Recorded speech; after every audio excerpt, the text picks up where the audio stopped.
The White House has said Donald Trump condemns white supremacist groups, after the president received backlash for what critics viewed as an equivocal response to a white nationalist protest that turned deadly. The president said very strongly in his statement yesterday that he condemns all forms of violence, bigotry and hatred, and of course that includes white supremacists, KKK, neo-Nazi and all extremist groups, the White House said. He called for national unity and bringing all Americans together. Mr. Trump on Saturday did not directly denounce the actions of the neo-Nazis, skinheads, and members of the KKK who descended on Charlottesville, Virginia earlier that day to protest the removal of a Confederate statue. The rally of white nationalists, met by counter-protests, quickly became violent, prompting the state governor to declare a state of emergency. While most of the brawling resulted in cuts and bruises, a car bearing Ohio license plates slammed into a crowd of counter-protesters, killing a 32-year-old woman. More than 30 people are reported to have been injured, at least 19 in the car crash.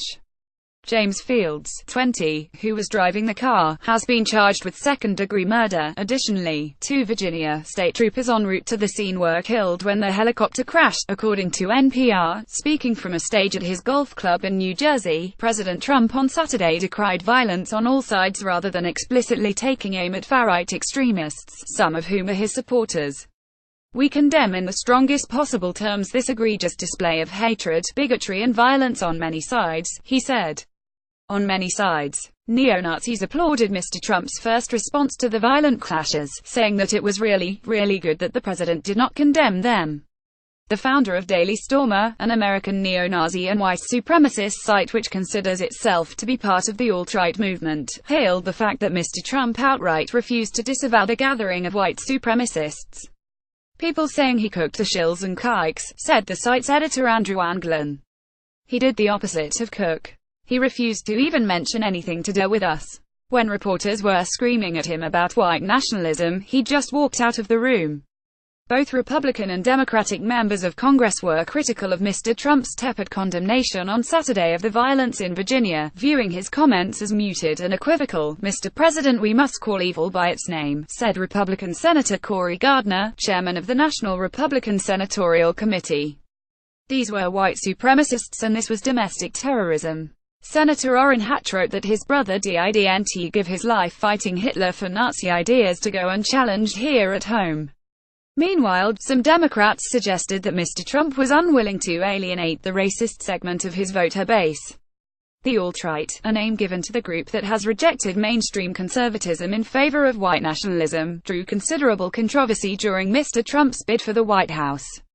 Representative Nancy Pelosi, the top Democrat in the House of Representatives, said in a tweet directed at the president, "Repeat after me, at Real Donald Trump, white supremacy is an affront to American values." Charlottesville Mayor Michael Steiner blamed Mr. Trump for inflaming racial prejudice while he was running for president, saying, "I'm not going to make any bones about it.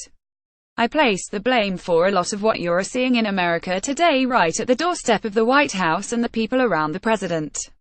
In an interview on Sunday with CNN, Thomas Bossert, the White House Homeland Security advisor, dismissed a suggestion that Mr. Trump had failed to adequately denounce white supremacists.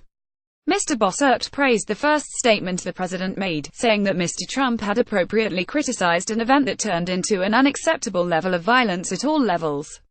"This isn't about President Trump. This is about a level of violence and hatred that could not be tolerated in this country," Mr. Bossert said on the network's State of the Union program with Jake Tapper. "I was with the president yesterday, and I'm proud of the fact that he stood up and calmly looked into the camera and condemned this violence and bigotry in all its forms. This racial intolerance and racial bigotry cannot be condoned."